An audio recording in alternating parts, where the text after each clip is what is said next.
Hello to the Aspire community, those who have tuned in. Thanks for being here. I'm excited to have our first guest, best-selling author, Paul Angone, coming to us live from Denver, Colorado. Are you in Denver or are you outside Denver? I'm outside Littleton, suburbs of Denver. Littleton, Colorado. Well, Denver metro area. All right, it counts. You're in the region. All right, well, thanks a lot for being part of our conversation.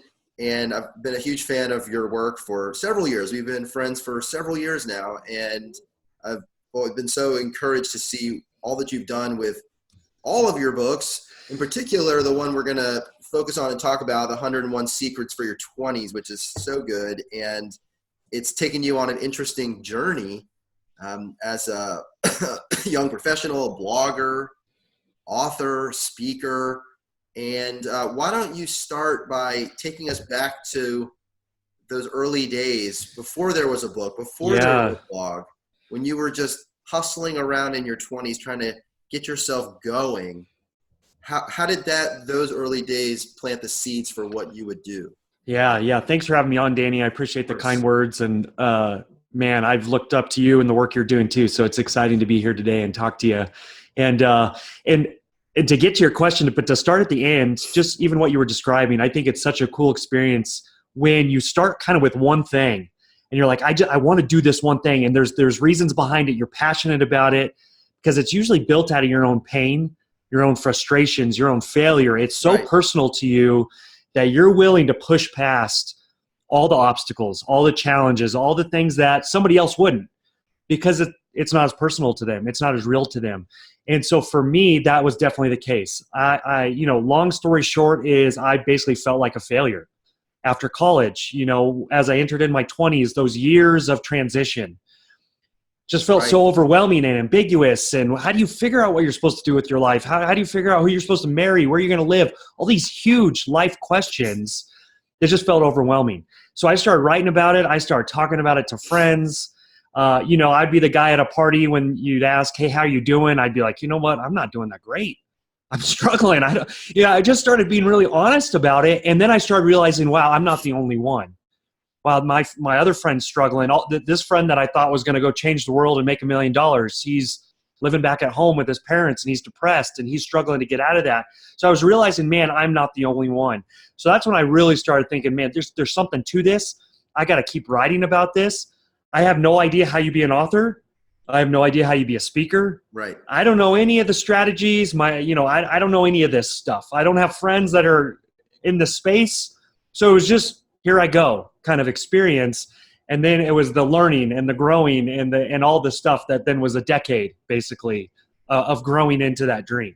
Yeah. And I think you said it right. Whether you want to write a book or really whatever you want to do, whatever you think you're supposed to do or you feel inside that you need to do, none of us know what to do at all. We don't have a roadmap.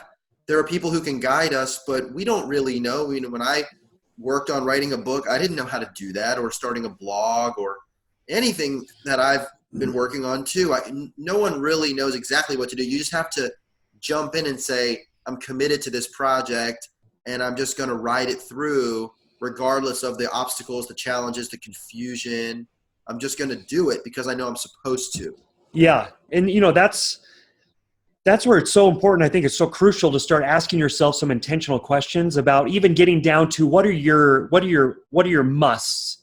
What are your have tos? I was just watching an interview from Toni Morrison, who's a Nobel Peace Prize winning author. She wrote Beloved. She's, just wrote some really powerful, culture changing books, but she was also an editor at Random House. So she was really this strange juxtaposition of an editor who was really in the details helping other authors, but then she had a successful writing career as well.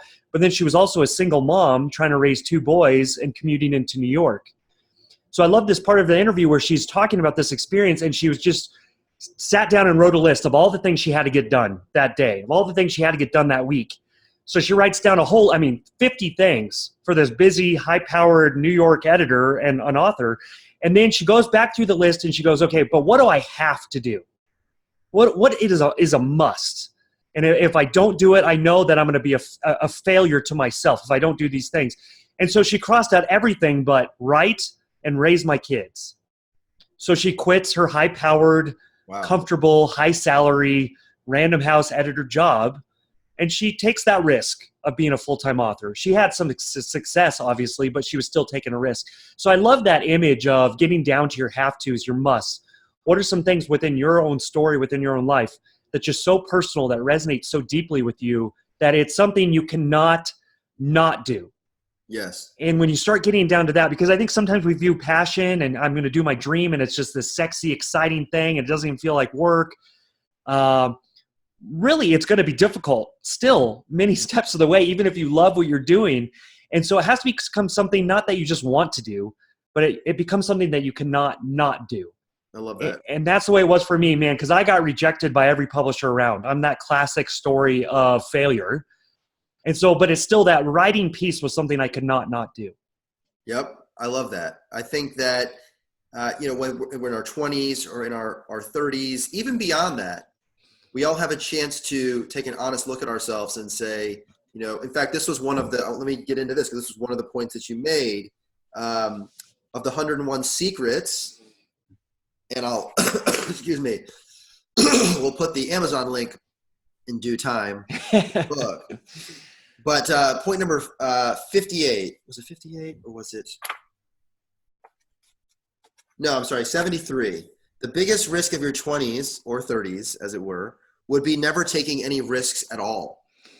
Yeah. Yeah. I mean, you start coming down to these crossroad moments, I think in your 20s especially, where you get into a job or a career. I think for a lot of us, it's not the job or career we thought we'd be doing. It's probably a job or career we didn't even know that existed. And you start doing it. And, there's that awkward stage and you're kind of struggling with it. But then you get to kind of the spot where it becomes comfortable and it's paying you some money. And now you're out on your own. You're out of your parents' house now. You find that freedom. So I think for a lot of us, at some point, could happen in your mid-20s, could 30s, 40s, whenever, but you come to this crossroad moment of, and I think sometimes it even comes when you're about to get promoted. And sometimes I'll even tell leaders and managers, hey, if you want to watch somebody leave, sometimes promote them, because now it's becoming real to them. Now they're feeling like, man, I'm really ingrained in this company that I didn't want to be in. So you got to make sure they want to work there first. But I think at that moment where you have to make that decision of, do I keep going down this path? Or there was that dream, there was that thing, there was that frustration of mine. There was something that I wanted to go meet. And so I have to take that risk. And so I think for all of us, we have to take those strategic risks in our 20s. And that doesn't mean you have to leave your job. Right. I think for me and you both, we found that sweet spot of you're working at your job full time, which is helping feed you while you work at your dream. But then you're working at your dream as hard as you can, which feeds you while you're working at your job. And hopefully those two start to overlap and one informs the other and you're doing good work on both sides. You're not slouching in one way or the other, but they're informing each other. And man, that's a powerful place to come from, but it's still a risk, but it's a strategic risk. It doesn't have to be so black and white as, do I settle or do I not settle and just jump off this cliff? It doesn't have to be that way. Yeah, I think that's a great point. Often there's this pressure, you have to leave your job. You have to put it all on the line to go after something, where that can be hazardous financially, to give yourself no safety net. When oftentimes projects take much longer to mature than you would ever think they would. Yeah. I'd love to find one that took 6 months to blossom, or even a year, or even 2 years. Most projects are sort of working towards what you're supposed to do. They take multiple years, many years. You can't even predict the twists and turns and setbacks and, what you have to kind of grind through. Yeah. So how would you advocate sort of finding that strategic balance? If you have that day job, how do you find time in the off hours to pursue what you're working on? Weekends, evenings, how do you make it fit? Well, yeah, I mean, that's just, then it'll start coming, you'll start really figuring out pretty quickly, how bad do you want this? And why are you in this in the first place? Yeah. And for me, and I think for a lot of us, if you're in it just solely for the money, or solely for maybe the prestige or fame or whatever it is. I used to live in LA. So I knew a lot of people, you move to LA because you're going to be a Hollywood writer, you're going to be an actor. And then you pretty quickly figure out, well, how meaningful is this to you? Did you want to do it just because you envisioned yourself being with, Brad Pitt as a leading role? Or, were you doing it because it was just something so ingrained in you that you felt like you could not do this? This was the path you needed to take, because LA will chew you up and spit you out. Like most big cities with any big dream, it's just really hard to cross that threshold. So I think as you are trying to find the time, you'll figure out how meaningful this is to you. And sometimes you'll cross a thing off your list. And maybe that's a good thing, because you'll be like, I couldn't sacrifice what I needed to sacrifice to make that happen. And with every dream or with every full-time job, whatever the case might be, you're going to sacrifice something. So if you are going to work the job and work at your dream side by side, well, then you're going to be sacrificing time. Really, that's what it's going to come down to. So you're going to have to figure out, do I get up at 5 a.m? And that's what I would do some days. I'd get up at 5 and try to write for a few hours. Right. Every lunch break, do I take off?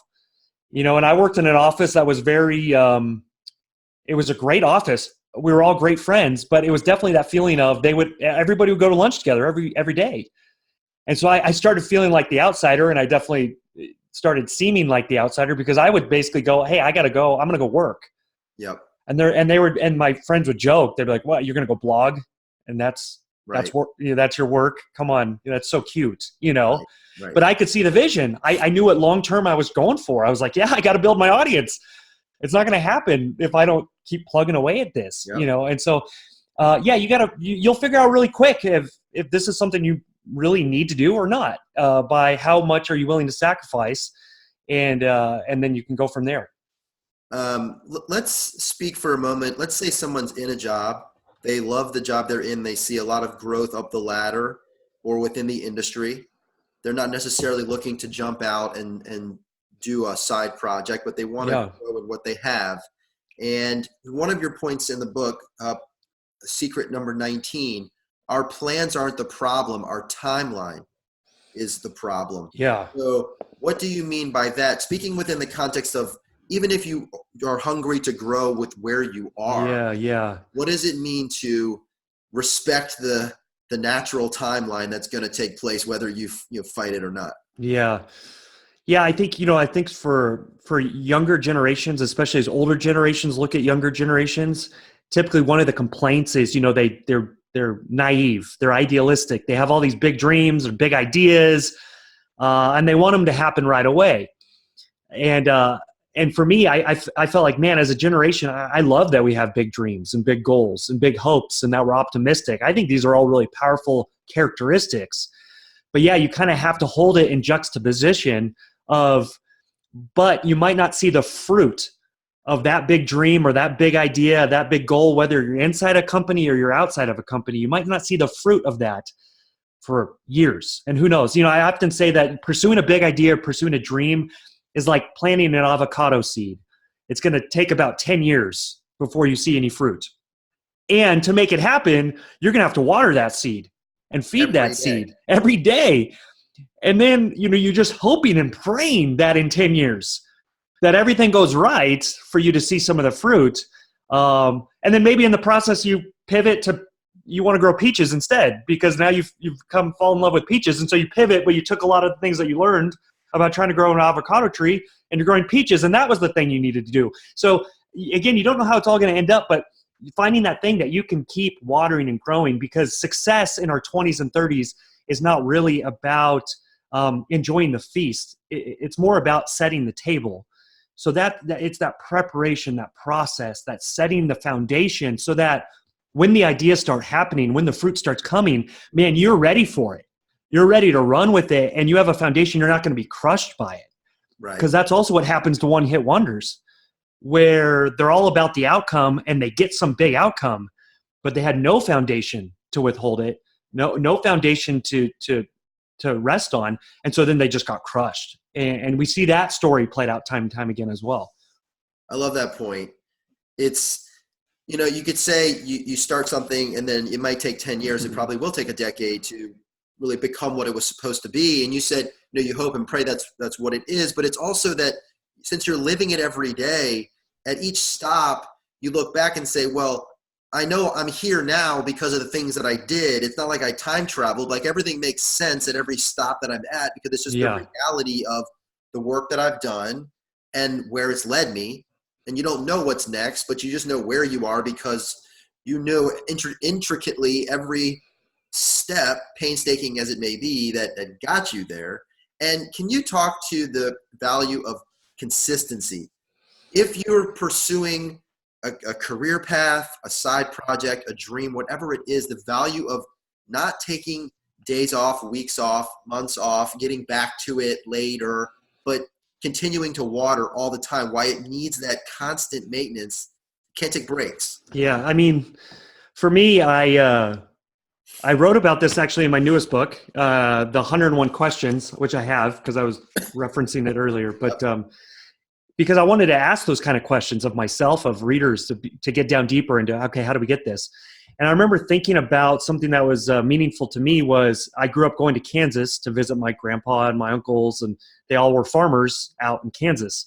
So I remember that metaphor, and I guess that's why I use a lot of that growing seeds metaphor, because, I mean, when you go out to my uncle's farm and you hear all the stories, this great farm and the land he was able to acquire, all this stuff, I mean, it was a real success story. But then you're talking to my cousins, and they're like, well, and then that's when their tornado came and ripped that barn down. A barn that is rebuilt and looks great. You wouldn't know a tornado ripped that apart. And they're like, well, that a tornado hit over there. And I'm like, really? 2 different tornadoes struck at 2 different times? Like, yeah, it was crazy. It's Kansas, And so he had to, he would plant, he would grow, he would build something, it would get torn down, he would have to rebuild it. Cows would pass away, new cows would come, that whole process, all those seasons. But what I always respected about that kind of farmer life was the consistency of it, was the getting up and doing the work every day. It was just amazing to me. And I do feel like for myself, I know I can get disillusioned, I can get depressed, I can get frustrated, I want to throw in the towel. And so I try to bring that same mindset. I even have a hat. I think my grandpa had it as a joke. My grandpa and uncle, they've all passed away. And my grandpa had a hat that said Kansas Farmer that I think somebody just gave him. And sometimes I will wear that hat while I'm writing. And just to remind myself, God, this doesn't, even though I love what I'm doing, this doesn't feel like love right now because I feel like I'm just working the ground and it's hot and sweaty and I'd rather just be watching a Netflix show. Yep. But I got to put that farmer mentality on because if I don't, then I can't expect anything to grow if I'm not willing to do the work to help it grow. I love that. I love that. It's a great point. So much of the work is behind the scenes. It's ugly. It's messy. It's no one's going to care to talk about it with you. It just is necessary. Yeah. To get where you want to be. It's, there's probably the 1% of the work is going to look glamorous out there in social media or in front of a crowd, but 90% is stuff nobody wants to talk about with you or find interesting at all. It's just the guts of the work. And there's deep satisfaction in that work, but it never really ends. No. And even when you get the outcomes, and that's what I think, again, I think we can really disillusion ourselves. I'm working on a new project. I'm thinking about the lies that I think we buy into sometimes that can really mess us up. And I think that outcome piece becomes such a lie where we base it all on, if I can only get this, if I get this one outcome, if I can finally get that book deal, if I can finally make that business happen, if I can finally speak on stage, if I can finally become an actor in this movie, if I can finally get that, then I'll be successful. Then I'll feel fulfilled. Then I'll feel like it was all worth it. And then I think for some of us, we realize when you get that outcome, like you said, it might look very different or it might look exactly like you hoped it would. It still doesn't fulfill anything. It doesn't fulfill your worth. It doesn't fulfill your dreams. It's not going to make you less insecure all of a sudden. Actually it'll make you more insecure because now you're out in the open. And now, especially as an author, man, if you're insecure and you're hoping that everybody's just going to write a 5-star review, well, you can look at everybody's books. You can look at the classics and see a bunch of people just ripping them apart because now you're out in the open. Now you're visible. So again, even that outcome piece, I think, becomes a lie. And that's where what you said is so important, that you have to enjoy that step-by-step process. You have to enjoy the journey. And if you can feel satisfied, and if you feel like, man, I'm doing good work in the step-by-step, this is so important, and I feel like I have to do this, well, then that's fulfilling. Because if you make it to the top of the mountain, right, that mountaintop experience, nobody lives at the top of the mountain. It's terrible at the top of the mountain. The view is great, but it's windy. It's freezing. There's no life up there. Trees can't grow up there. There's a reason for that. I live in the Rocky, Colorado. You go up above timberline, it's miserable. It's the most hostile place in the world to live. So you're up there for 2 seconds. You look at the view, that's great. And then you start back down and you start the next climb. So you spend such a small, less than 1% at the top of the mountain. The 99% is the climb up and the climb back down. That's a great point. Such a master of metaphors. I love it. That's a great one. That comes from a lot of hiking. That comes from a lot of, oh crap, what am I doing with my life? I got rejected by another publisher. I better go walk and hike because I don't want to look at my computer and wonder if my email is broken because I can't get anybody to respond to me. That's where a lot of those metaphors came from. You get some fresh air and then you get some clarity. So let's switch gears for a minute. You had told me in a previous conversation, and I was so excited for you, that this past year, the 101 Secrets book, really a year and a half-ish, you were able to secure distribution into Target.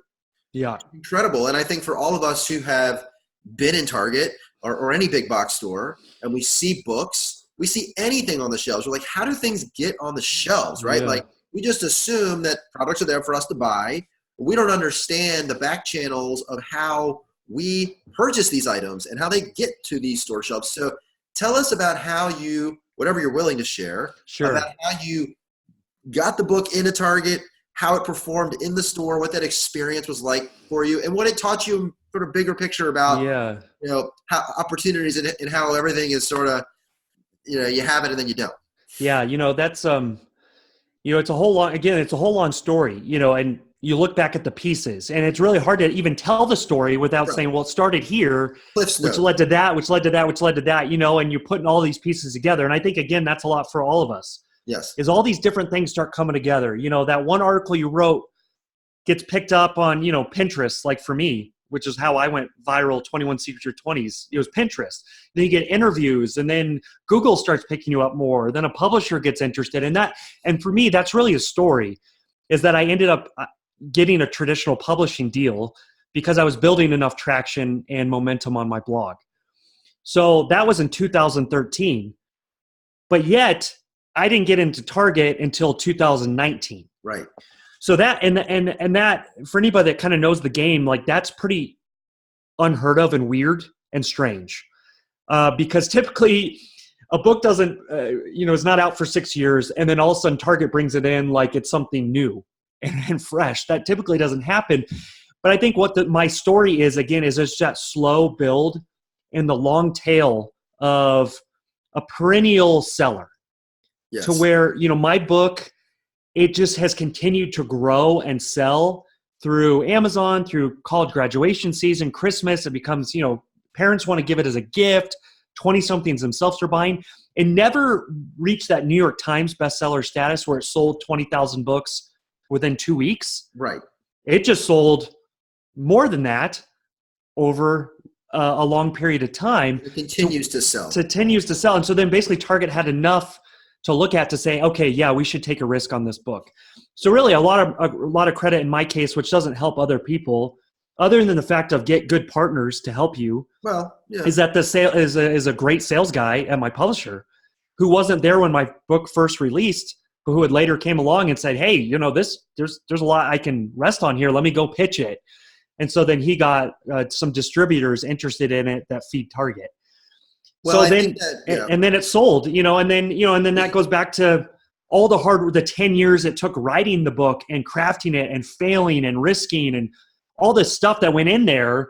It then proved to be an effective message because it was written with a lot of heart and pain and authenticity, because I'd lived the story before I wrote the story. Well, I think that what you said, the traditional, like in the book world, everybody wants to be that New York Times bestseller, or so you think, right? And you have to sell, like you said, 20,000 copies or the number within the early run of the book. Yeah. It's almost like the publisher treats it as either we're going to help you sell a bunch of books right up front, and then you're just another book in our catalog. Yeah. And I think that's also how we need to think of ourselves as young professionals, is that we are not going to get it all in those first few years, right? We are trying to build something that we can use and carry us for decades. Yeah. Right. So I think it speaks to the same point that you made about books. Like, forget the New York Times bestseller. Don't try to be the flavor of the week. Yeah. Create something that has lasting value. Yeah. Whether it's a book or a product or a service, focus in the early days on creating it. Don't worry how well it does. Yeah. Just make it incredible so that it can work for you for a long, long time. And I think exactly. You've seen that play out for yourself through books, much the same way someone would do it in another industry. Yeah. And, and I think it's a smarter way to go, because then you're building more long-term. You have a more long-term vision. And, I think that's hard for us, because I think we're so willing to kind of give it up and saying, well, it's not going to work for me, or I'm a failure, or, all the things that my parents said about me is true, or my friend, whatever it is, whatever those lies are, whatever that kind of message is that you will go back to as kind of your default when things start going wrong. Yeah. Man, you gotta talk to those lies sometime, and you gotta really address them, and you gotta start working through those with mentors or counselors even, or, pastors or rabbis or whatever wise people you can get in your life, because that's where the battle is going to be. I think so many successful people versus unsuccessful people, they just were able to battle through those really awkward, hard stages. Yes. Where no one could see yet what they saw. Yes. So, like, take, for example, I'm reading about this guy, Sam Phillips, and I love stories, I love history, but this guy, Sam Phillips, not many people know about him, but he's a producer back in the 50s, a record producer. Long story short, he's the guy that basically he wanted to bridge the racial lines of music, because he saw that he loved the Deep South and he loved Black culture music. He loved the soul and the gospel and the blues. He loved that. But, white people weren't buying that music. So he wanted to bridge those lines. So he was bringing all these blues singers, and he saw a vision, because he thought, man, this is such good music. If we could just cross that threshold, something will happen. So he works for years and years, starts his own record, this small little rinky-dink record label, and is failing and is getting musicians stolen from him by the big record labels. Just one thing after another is not working out. And then he has a guy named Elvis Presley walk in, because he hears about what this little record producer is doing, and he'll let him record a record. And then, the rest is history. The history is, then comes Johnny Cash. And then comes Jerry Lee Lewis and Roy Orbison and Carl Perkins. Basically, this whole new wave of rock and roll, and that's what they credited back to, this Sam Phillips, this record producer. That's the book I'm reading, is The Man Who Invented Rock and Roll. Wow. He didn't invent it, but he allowed a space for it to happen. He had the vision, and he was willing to live in the trenches before anybody else really understood. And that's the thing, Danny, and I know, you're going to see something that's so real to you, but people are going to have to catch up to that, because you're going to see it. If you're going to be a visionary or a leader or an entrepreneur, or even somebody in your company that sees something, you're going to be ahead of the game. And so then that's where, again, that fight, that battle, all those lies will come, because you got to push through all those challenges and thresholds to make it, to basically stay in the game long enough to see some of that fruit again start to take place. Exactly. Stay in the game long enough. Well, I want to plug the book one more time, and your new one. Well, the Secrets book as well. Yeah. The question. Yeah. Forthcoming. You're always writing, and I respect that. You got to just keep the train going down the track. That's right. Whatever business that we're in.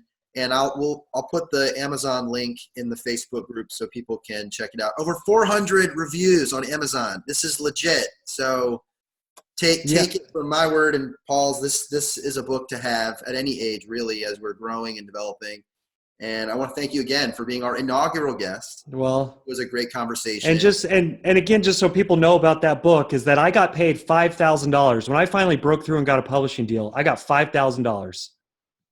That was my life-changing advance, So again, at 5,000, that's a lot. For me, it was a lot of money, but it wasn't I can feed 2 new kids and pay rent. No. So again, but it was the start. It was that open door, and it was the start. And now, that book has sold, over 100,000 copies. It was just crazy, and again, the long-term game. So I don't say that to brag. I say that, man, just stay at it with whatever you got going on. Keep climbing those steps.